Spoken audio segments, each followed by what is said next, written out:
Hey everybody, it's Mike from the Mike Wagner Show, powered by Sonic Web Studios and brought to you by official sponsor of the Mike Wagner Show, international warring author Mia Moses the Missing, available on Amazon and paperback and ebook.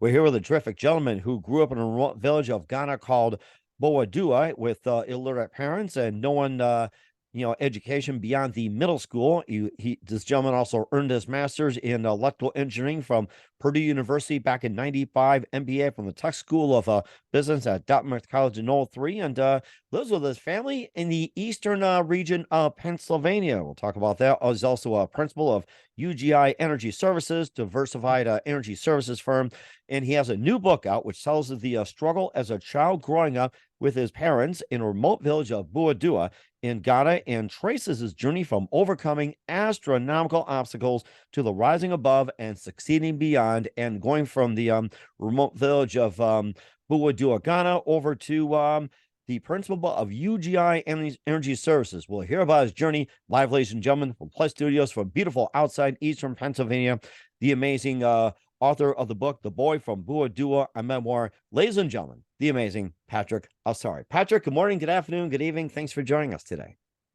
Good evening, Mike. Thank you for having me. Well, it's great to have you on board, Patrick. So you grew up in a remote village of Ghana called Boadua with illiterate parents and no one educated beyond the middle school. You earned your master's degree in electrical engineering from Purdue University in '95. You also had an MBA from the Tech School of Business at Dartmouth College in '03. You live with your family in eastern Pennsylvania called Wyo Missing, and you're a principal at UGI Energy Services, and it's a diversified energy services firm. And you have a new book that's out telling the struggles as a child growing up in the village with in Boadua, and tracing the journey, basically overcoming astronomical obstacles to rising above, succeeding, and beyond. It's going from the streets of Ghana over to where you're at, and it's in a memoir as well. And before getting all that, Patrick, tell us how you first got started. So I was born in that small village called Boadua, and a very farming community, a small town, maybe about 400 people at the time I was growing up, dusty village. And about 99% of the parents in this village were illiterate. And so education was really not a priority. My two parents were both illiterate. My father worked as a subsistence farmer. And so in the village, we had a small elementary school and a middle school. So as a child, you went to the elementary school, and then some went on to middle school. But mostly, you got a bit of an education, and then you helped your parents on the farm. And our days were filled with numerous chores. And we woke up. I am one in my family. I'm one of 14 children, so wow. I have 13 siblings. And oh, so, that's hard. That's hard to take care of these days, but astronomical though. So yeah. So with illiterate parents, poverty. My parents were poor family, and so a struggle to feed 14 children and also put them through school. So we did a lot of work helping our father on the farm. And so we wake up about 3, 4 a.m., go to a river about a mile away, fetch water in buckets that we carry on our heads. We bring them back home. We do all kinds of other chores, and you work about 4 or 5 hours before 8 o'clock when you go to school. So you are dead tired by the time. Oh my goodness! Wow. You're going into the classroom, and so that was life in the village. And so there's not much expectation, and we lived. And so most kids got a primary education, a middle education, and then they just fell off and reverted back to the farm. But I had a chance occurrence. I mean, when I was about 8 or 9 years old, I realized that I loved to read. And so I was walking around. This was a village, obviously, with no books because everyone there was illiterate. And I happened to come upon a piece of newspaper scrap on the ground. I picked up, I read something on it that just changed the trajectory of my life. That's what brought me from that village all the way to America. So Mhm. we can probably get into that at some point. Mhm. Yes. And of course, that got me curious as well too. Do you remember what that piece of paper was about and what was the subject matter? Yes. So this was a piece of paper. What happened was it was food vendors in the village. So Mm. street side food vendors, and they served whatever food they were selling, whether cooked rice or roasted plantains. I mean, they wrapped the foods in newspaper because we didn't have plates and cutlery and things. So people finish eating their food and then they just throw away the scrap of newspaper. So that was one of the papers I picked up. This was a piece of the National Daily. And so I read a segment of an article on this piece of paper that I picked from the ground. And the article was talking about an elite secondary school in the capital of Ghana, which is Accra. Mhm. And Ghana used to be a British colony, and so the British used to govern the place until 1957 when Ghana became independent. So the when the British were there, they set up this elite secondary school that educated children of the British expatriates and the Ghanaian elite, ambassadors, university professors. So this was top notch, and so I pick up this piece of newspaper and I read an article on it about this elite school, and the article goes on to say that students go from this school and they attend Oxford and Cambridge universities in England, and Wow. then they come back to Ghana and they become prime ministers, ministers of state, ambassadors, and things. So I'm a kid growing up in this dusty village, and I pick up this paper and I read that article, and it makes an instant impression on me, and say, hey, I want to find a way to attend this elite school so I can also go to Oxford and Oxford or Cambridge and come back and maybe become a prime minister or something. So that was that was what I read on the paper, and so it began my journey. I had this crazy idea that I was going to do this, and I was very fortunate because I couldn't tell anyone in the village. Nobody would understand, and so I didn't tell anyone. So I just keep this to myself, and I begin this journey and preparing for this admission to this elite secondary school. And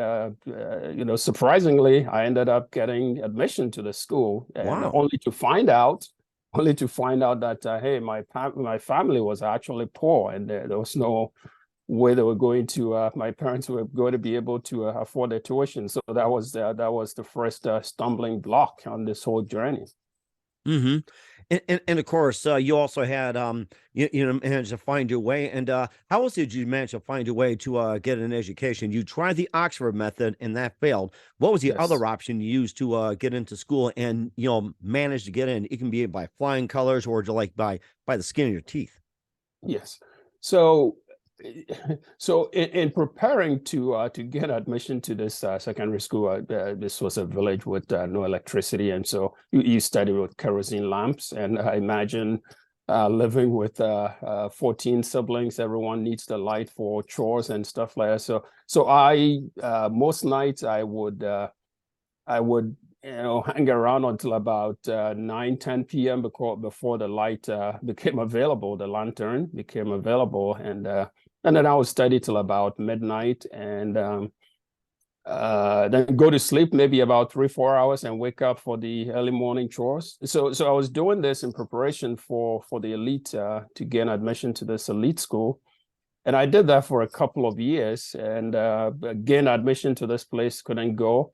And so that was a huge blow. And I almost I lost interest in everything because I sacrificed so much and can't really get into this school. So what's the point about going on to the rest of middle school anyway? So but then after a few weeks I thought to myself, the alternative is I give up middle school, and then I'll spend the rest of my life in the village on the farm. And I said I didn't want that. So I picked my study materials back up, and and study hard. And the following year, I get admission to another school, not this elite school because I was age limited at that point. So I get admission to another secondary school. So the financial issue is still there. I cannot go, but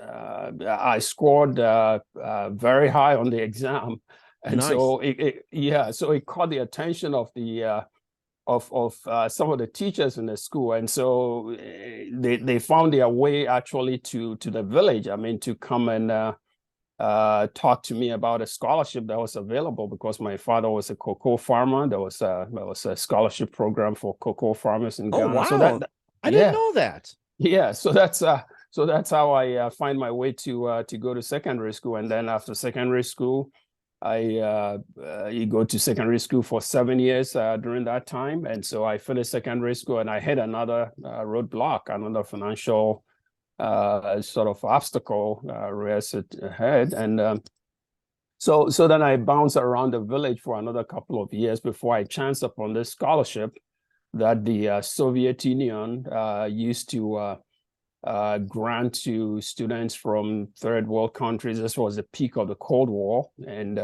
so America and the Soviet Union were around Africa jockeying for influence, Africa and the third world. So there was a scholarship program that took young people to the Soviet Union to study. So I had no choice at that point. I mean, I started out wanting to go to Oxford or Cambridge. And so in my early 20s, I had hit a major roadblock, and this was the option that was open, and I took it, and that was how I ended up in the Soviet Union How do to go to college. How do you like that? And of course, going back to the scholarship for cocoa farmers that you were granted, what are some other scholarships that they offer besides for cocoa farmers? Not many other options because all secondary schools in Ghana, you had to pay tuition to go, and that's what stopped a lot of children, especially from the villages, from going on for further education because it's a poor country. Most people were poor, so that was about the only scholarship I heard about.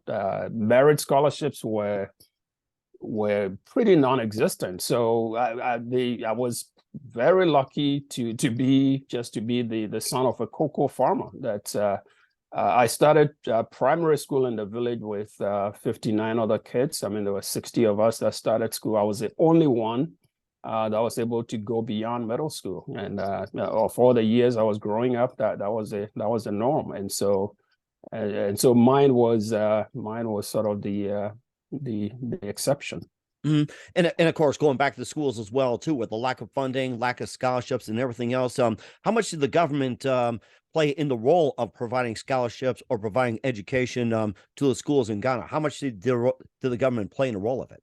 Yes, so the elementary and middle schools were government funded, and so whether you lived in a village or a town, those were government funded, but it was bare bones. And so the schools I attended, I mean, had the classroom, the chair you sat on, and the teacher was in the classroom. There was a chalkboard, and you had a couple of textbooks, and that was it. Actually, when I was 5 years old, about 4 or 5 years old, when I started kindergarten, there were not enough classrooms, and so so we sat under a tree, and we were sitting under a tree. That was our classroom.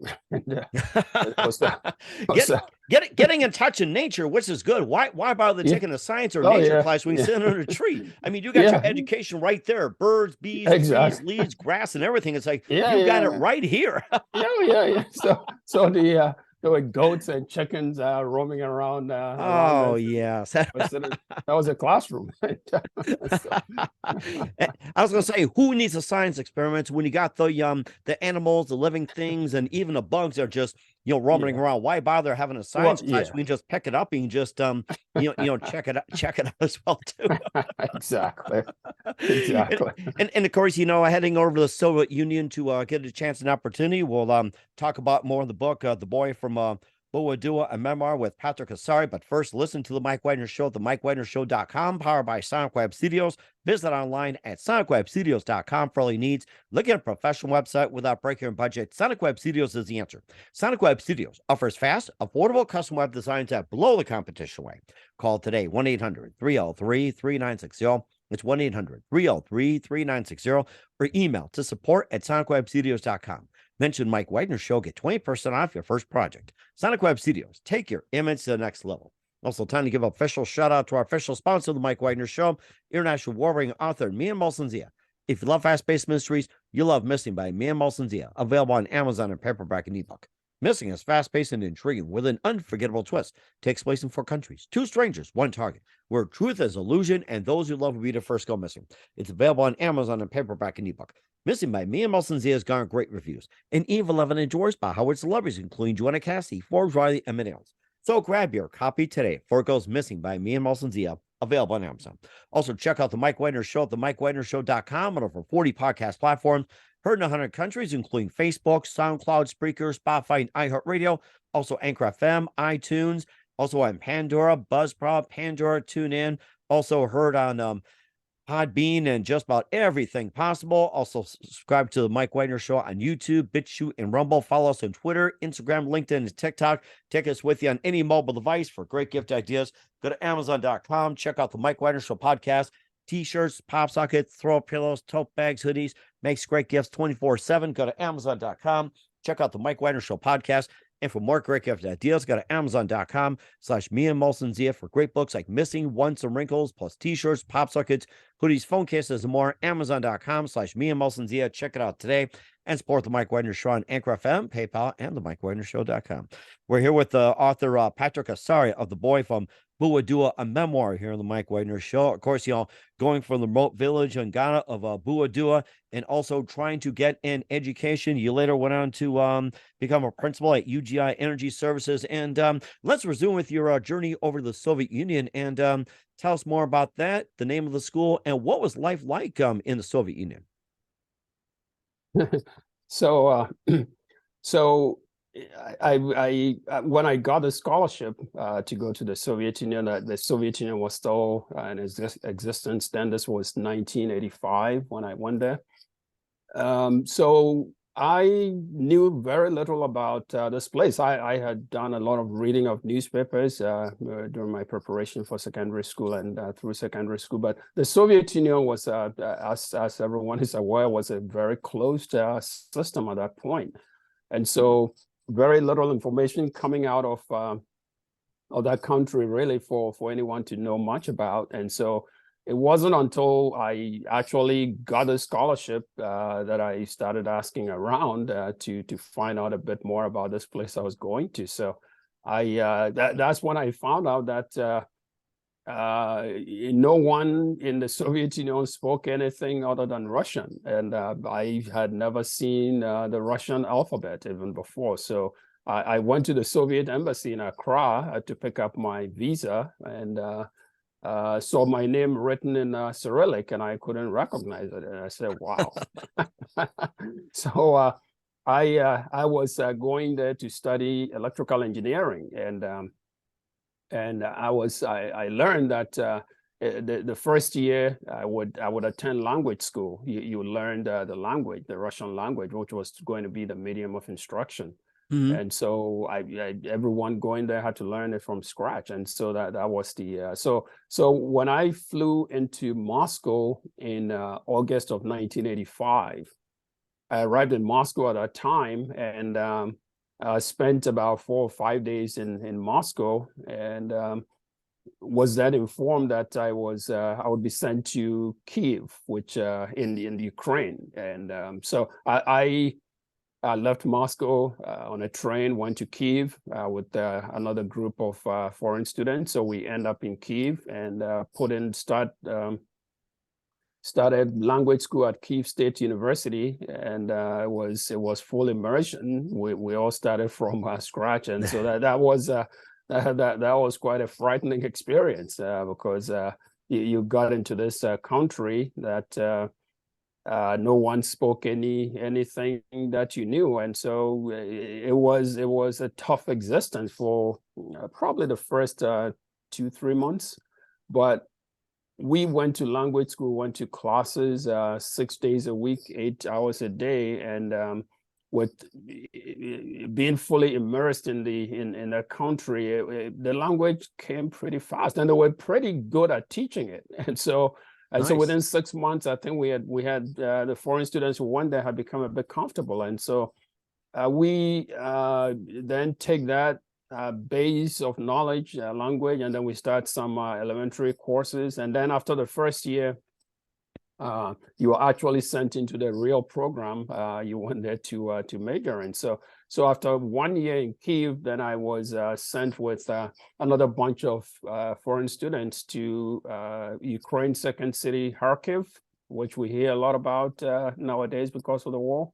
Right. So, yes, that's been a big one. Mm-hmm. Yes. So I went to Kharkiv and I lived there for 1 year, and lived in went to a university there. These were all engineering schools, and so in Kharkiv I went to an engineering school. But then after 1 year, me and a couple of Ghanaian students who were in my class, we didn't quite like the university in Kharkiv. Because it was mainly an architecture institute, but we were majoring in electrical, so we wanted a school with a better electrical engineering program. So we petitioned the Soviet Ministry of Education through the Ghanaian embassy in Moscow, and then they sent us to Donetsk, which is Donbass region, where the action is now. Mm-hmm. So we spent the 4 years, the remaining 4 years in Donetsk, at a university called Donetsk National Technical University. So the interesting thing is when I arrived in Moscow in August 1985, President Gorbachev had just come into office. He came into office in March of that year, so just about 5 months after he came into office. So when I got to Moscow, that was right at the beginning of the perestroika sort of reforms that he instituted. So I go through the 6 years in the Soviet Union. I graduated in June of 1991, and within a couple of months, they staged a coup that removed him from office. So I was in the Soviet Union during a very, very historic period. I got a chance to witness that whole perestroika period. So apart from my education, I got a real education in real-time history too. Mm-hmm. That's what we made. And do you think the Gorbachev era, when he reformed the country, do you think that was a good thing, in your opinion, when he experienced it for the Soviet Union, or was it more of a bad thing?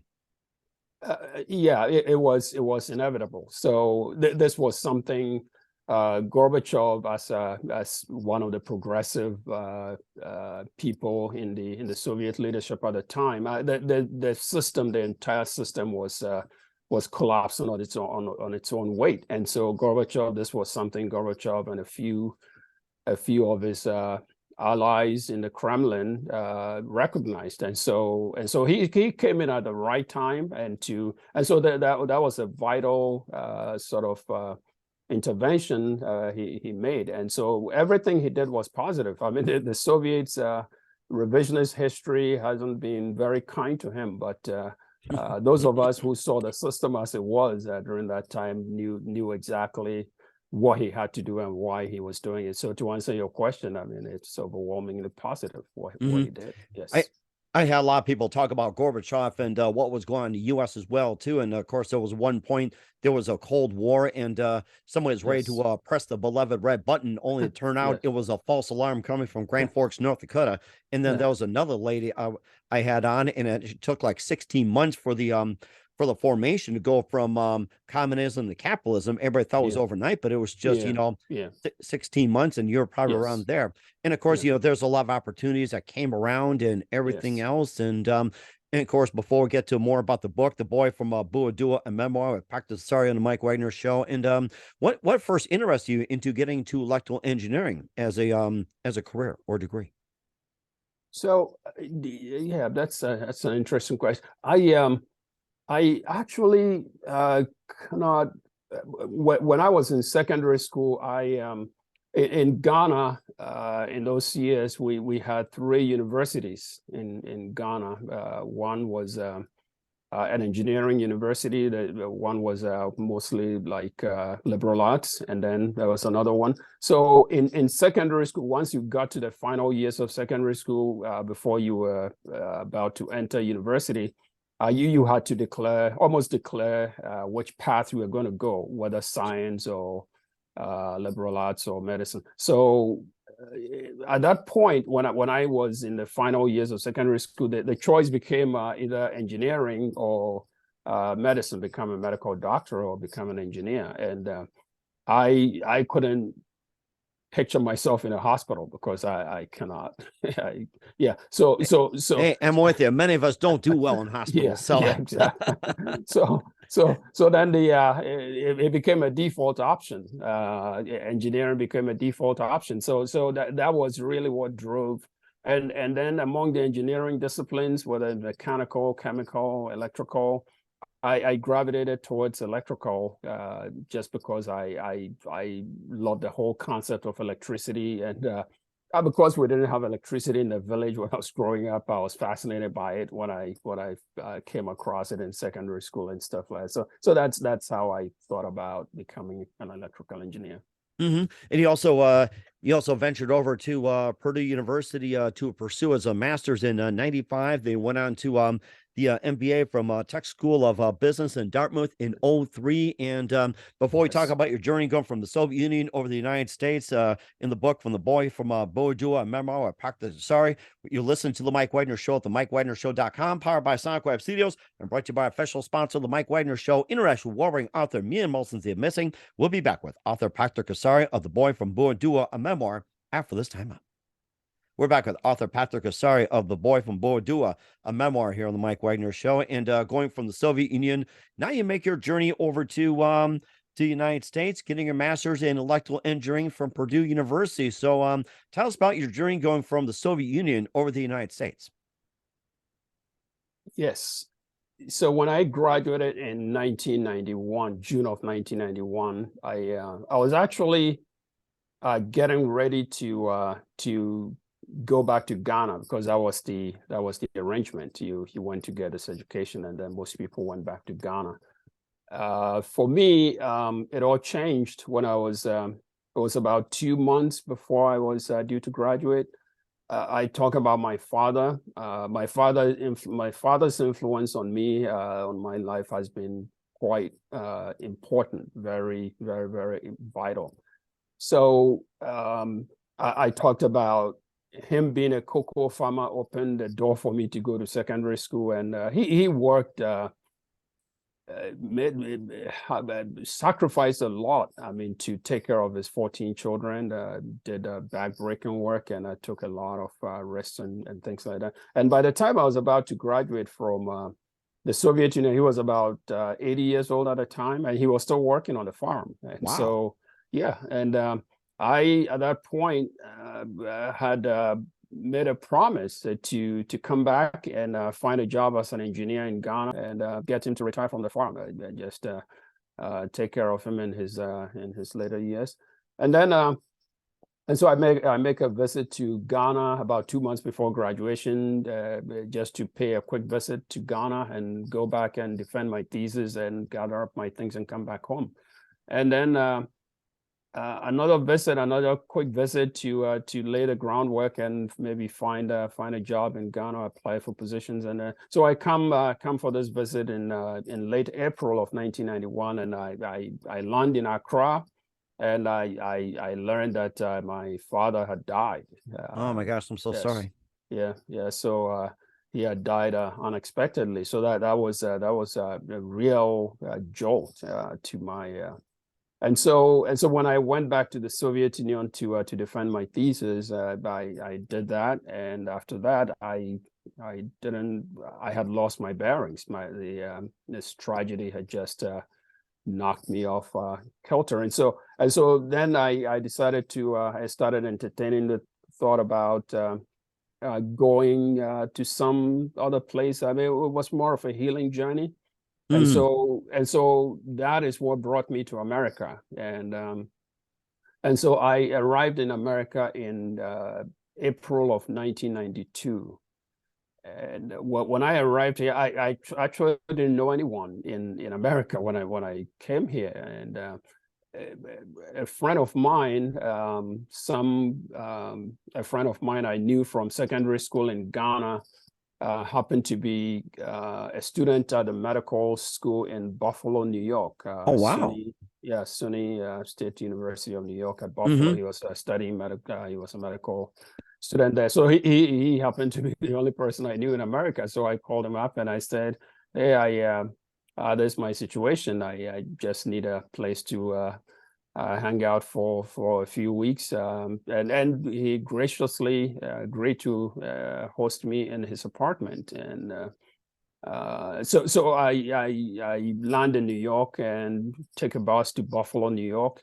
And so I get to Buffalo, and I was living with him and in his apartment, and I had nothing really going on. I had nothing to do. So when he went to school during the day, I would be in the apartment watching television and reading newspapers and things like that. And then I started getting a flavor of American society, and I was liking what I saw. And so I decided that I wanted to hang around a little bit longer than the few weeks I had talked about. So it was at that point that I started discussing with him that I wanted to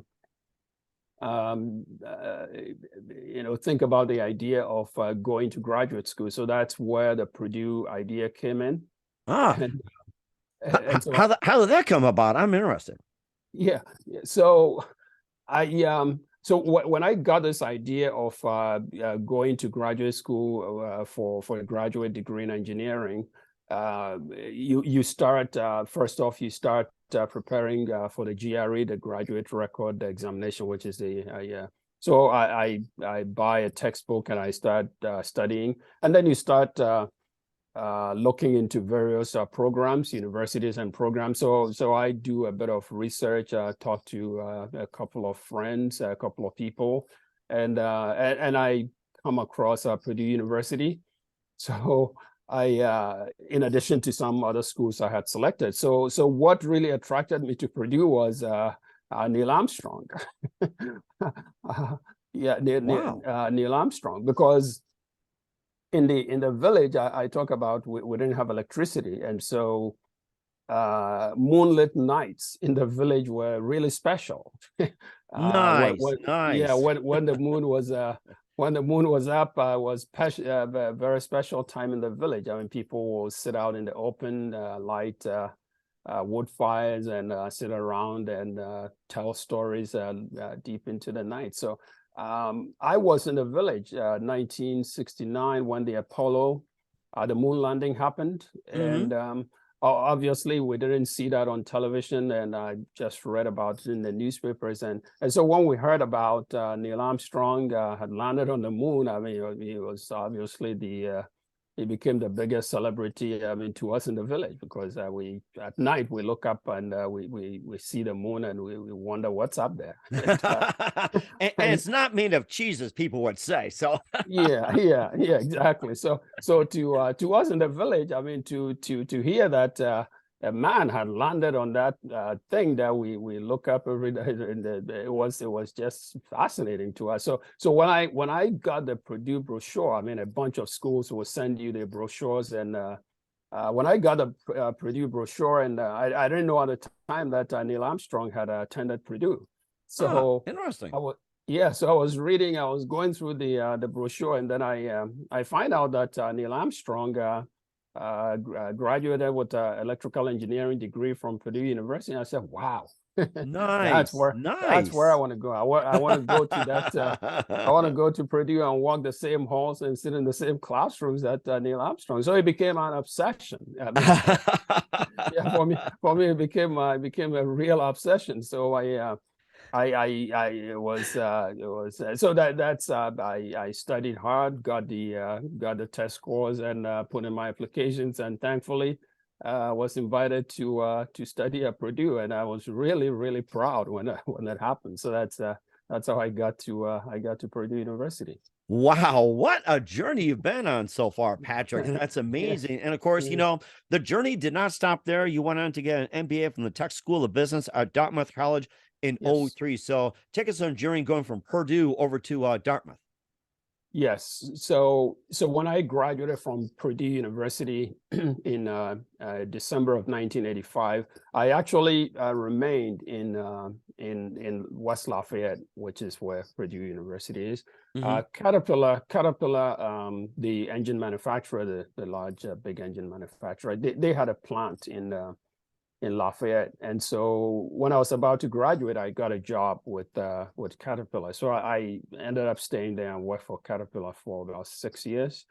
And then for much of that time, I really knew that I wanted to get a business degree.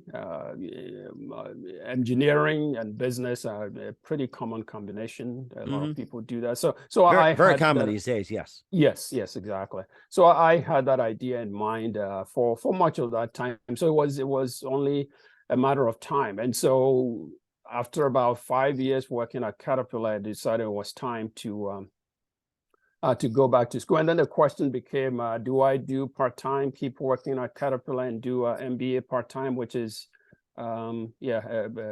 quite common nowadays also. But I decided that I wanted the full experience. So I wanted to actually live on campus and do a full MBA program. So once again, I started researching MBA programs. And what attracted me to Dartmouth was when I was in Indiana. I had one summer I had taken a road trip from Indiana to Canada. I went to Toronto, Ottawa, Montreal, and then Quebec City, and then drove back through New England to New York. So that drive from Quebec City to through New England, Vermont, New Hampshire, Maine, a bit of Maine. During the summertime, it was just absolutely beautiful. I mean, the greenery and the mountains, and someone that has grown up on a farm. I mean, I was attracted to nature. Nice. And so looking at that New England greenery during that summer, I mean, I really wanted to spend some time there if I had an opportunity. So when I was researching MBA programs, number one, one of my sort of things I was looking for a small, intimate program, which the Tuck School at Dartmouth fit the bill very nicely. Very small, strong program, but small, not as big as the ones you find in some of these other major universities. So that was one, and then the whole New England landscape was an attraction. So once again, Dartmouth Tuck became my and so I applied and fortunately got into the school and left Caterpillar in 2001 to attend the place, and Dartmouth was everything I expected and more. I mean, it was a real. Oh my gosh! And I'm sure Neil would have been proud of that one too. So Neil Armstrong. Yes. Oh my gosh. And of course, going from Dartmouth as well too, graduating in 03, and you went on to working over at UGI Energy Services in Wyomissing, Pennsylvania, which is outside Pennsylvania, eastern half of the state, outside Reading, Pennsylvania, and going from Dartmouth over to UGI. It seems like you pretty much completed your journey, just about. Yes, it was a full circle. Yes. So yeah, I came to UGI in 2003, and I actually started out when I went to business school. I had the idea of actually from there going into the finance industry, financial services industry. So at Dartmouth, I concentrated a lot of my classes on finance. I took a lot of finance classes. So when I graduated, I came to UGI, and I actually came in here as a financial analyst. Oh, wow. Yeah, so I wanted to do treasury work, so I was hired as a financial analyst, and that's what I did for the company in the first 2 years I was here, and then after that, the company had just started a small electric. The UGI, the Energy Services division I work for, is primarily a gas marketing company. Mm-hmm. And so we market natural gas to large industrial commercial customers. But the company had at that point started a small electricity marketing program, and being an electrical engineer with a background in electrical engineering and management. That made sense. Yes. Yeah. So they decided that they asked me if I wanted to go and help out, build that sort of operation, and I accepted it, and I'm glad I did, because I went there and learned a ton of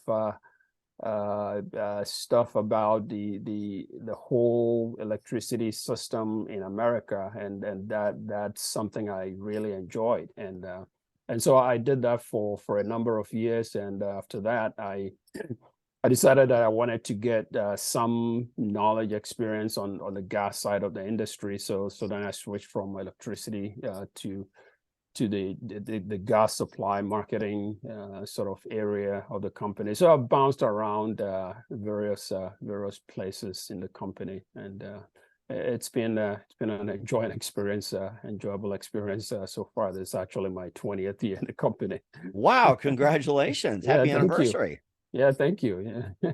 Oh my gosh, that's so great! And of course, it's all in the book, "The Boy from Boadua," a memoir. Patrick Asare here on the Mike Wagner Show, and a bit more about the book. And we forgot to ask you what first inspired you to write the book.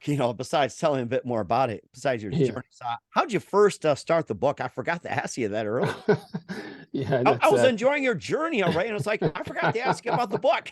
Oh yeah, yeah. That's great. Yeah. So yeah, that's interesting. So when I arrived in Buffalo in 1992, as I said, the initial months where I was sitting around the apartment and with not much to do, I eventually got into preparing for my entrance exam, and so going into that preparation and application. I mean, the whole process usually takes about a year and a half. So then I was looking for something, a little job, I mean, to do to earn some income, basically, and so, I mean, I had just come into the country with really nothing, and so finding a job was almost an impossibility, really. And when I was studying in the Soviet Union, apart from being an engineer, they had a sort of parallel program where no matter what you were majoring in, they had this option of, as a foreign student, you could take a program after which you became certified to teach Russian. Oh, interesting. Yeah, so I took that program just by chance. I took it. I wasn't interested in it in the beginning, but I decided, okay, let me just do what the heck. And so I did that. So when I graduated, I had my engineering diploma, and then I also had a teaching certificate for Russian. So what I brought both diplomas with me when I came to America. So what happened was I was in the apartment one Sunday when my friend who was in medical school, he brought home the Buffalo News. He bought the Sunday newspaper and brought home.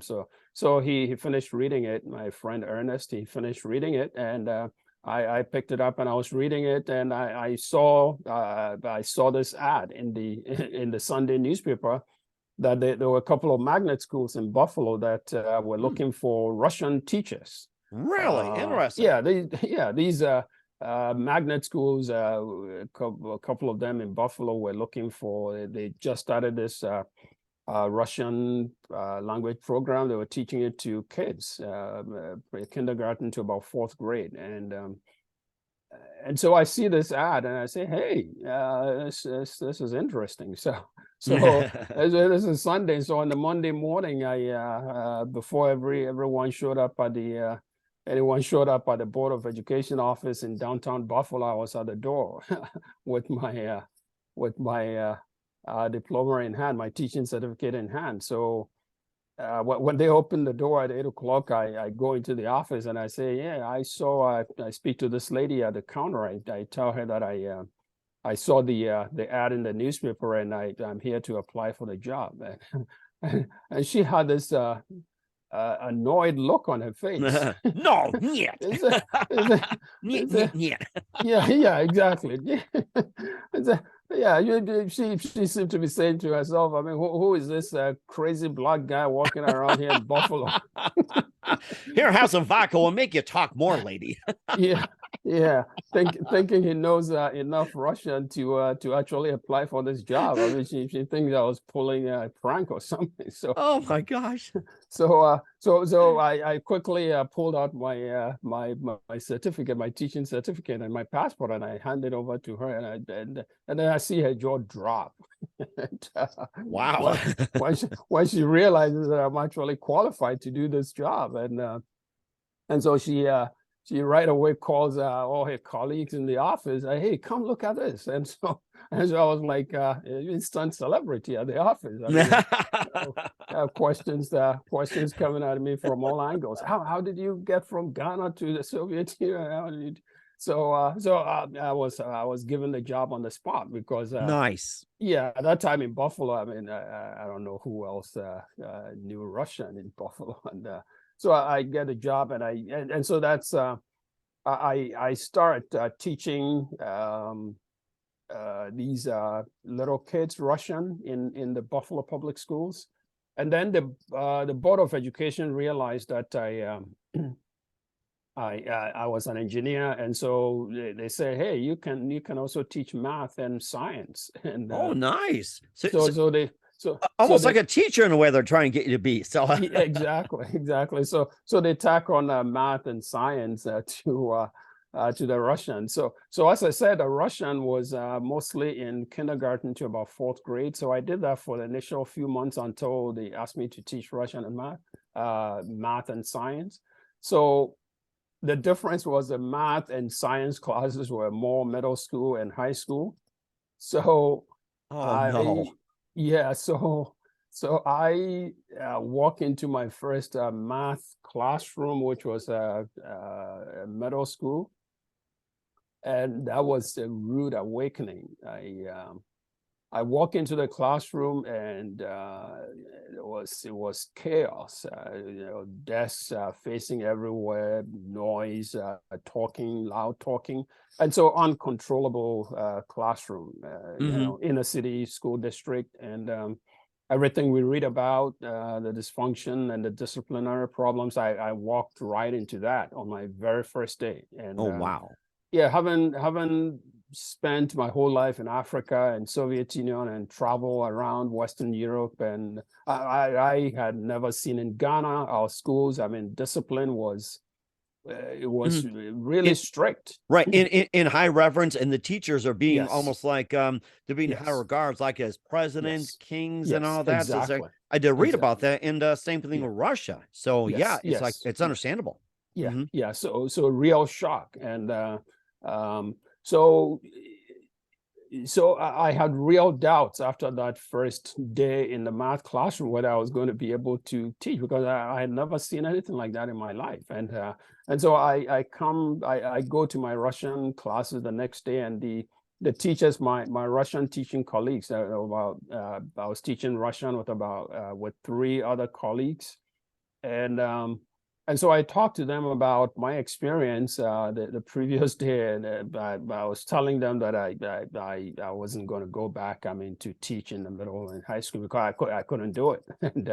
And so they told me that yeah, what you saw was nothing about you. I mean, it wasn't unusual. I mean, that's what it is. And so they said, they asked me, you know, to hang in there and and so I went back, and so over time I started looking at that very carefully, observing what I was seeing in the educational system, the middle and high school system there. And so because of my experience, everything that I had gone through, I mean, to get education from the village, I mean, the sacrifices and the accidental nature of some of the things I was able to do. I mean, the classrooms in Buffalo, I mean, compared to what I had in the village, I mean, it was, heaven and whatever.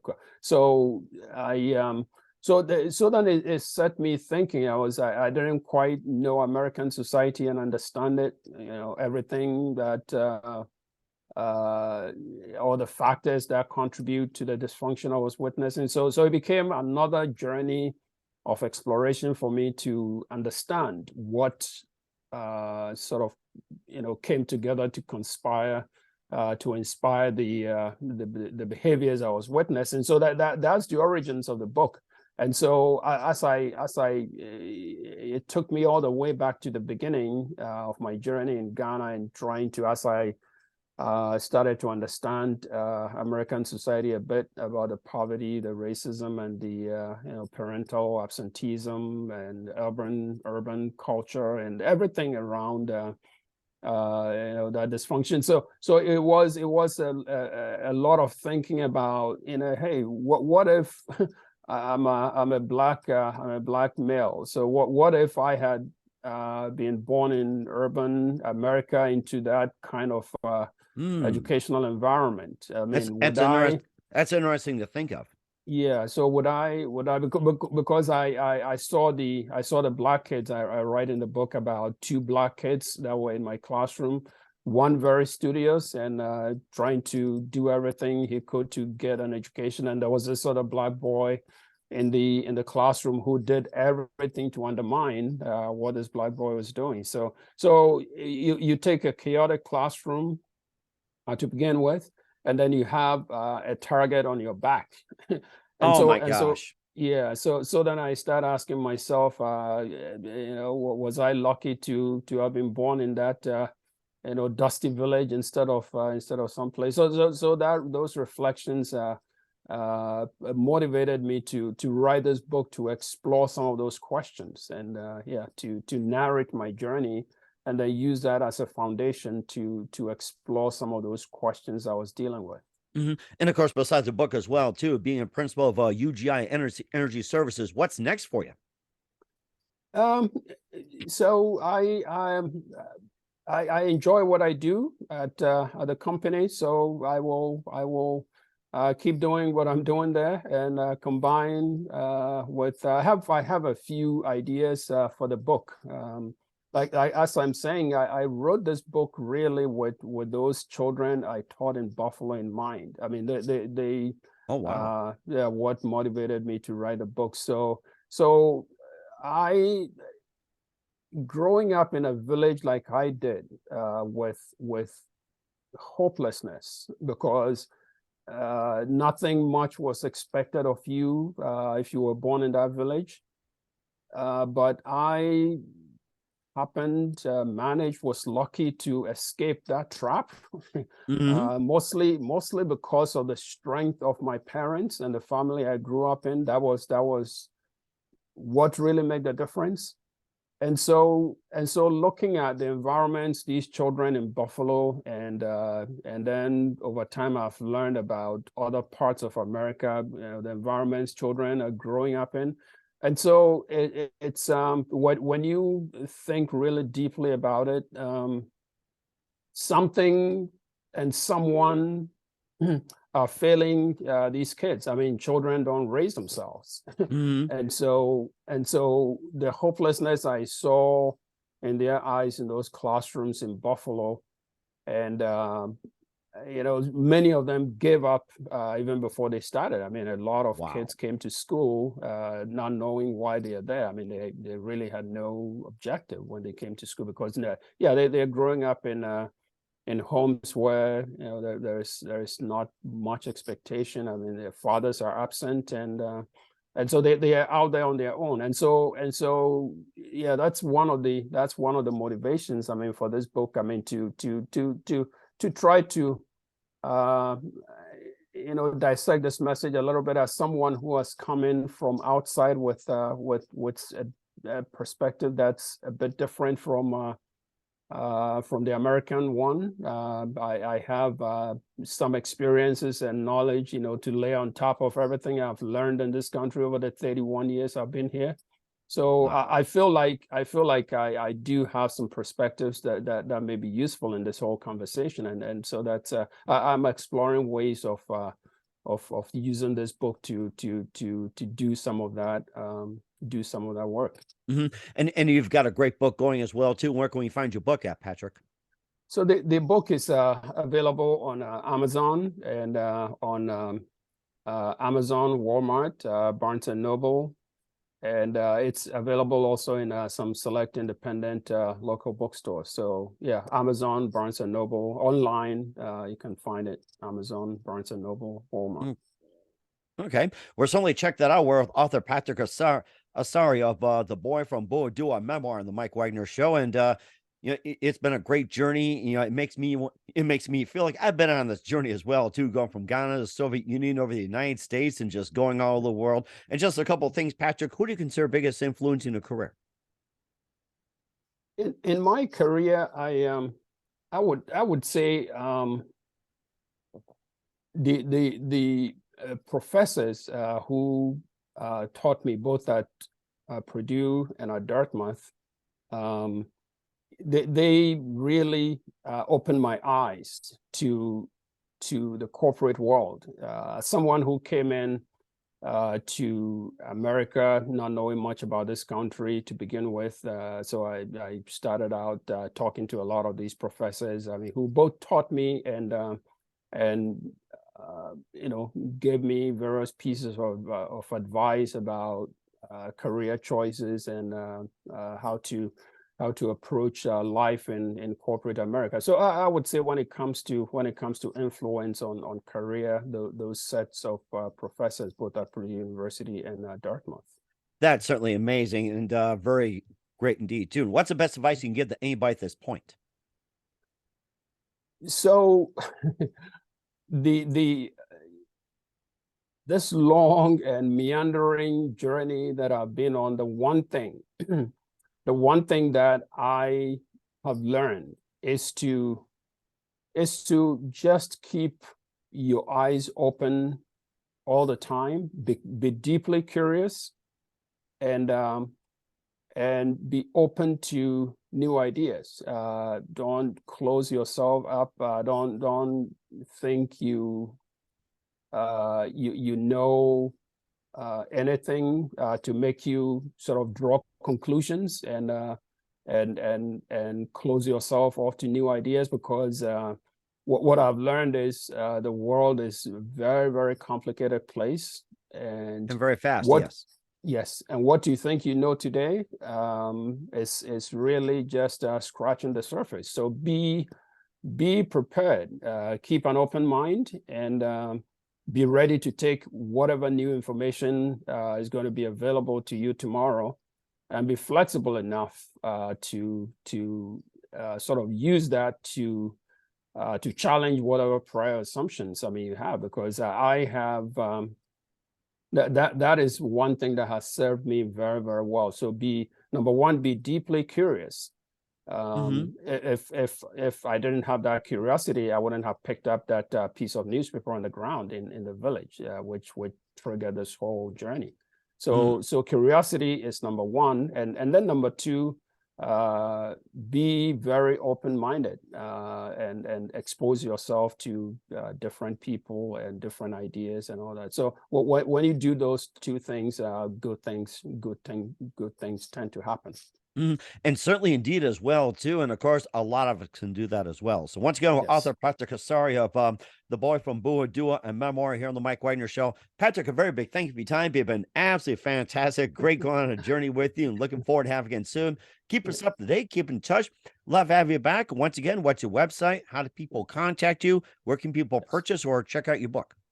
Yes. So again, the book can be purchased on Amazon, Barnes and Noble, Walmart, and at some select local independent bookstores. Check your local bookstores if they have it. If they don't have it, maybe you can encourage them to carry it.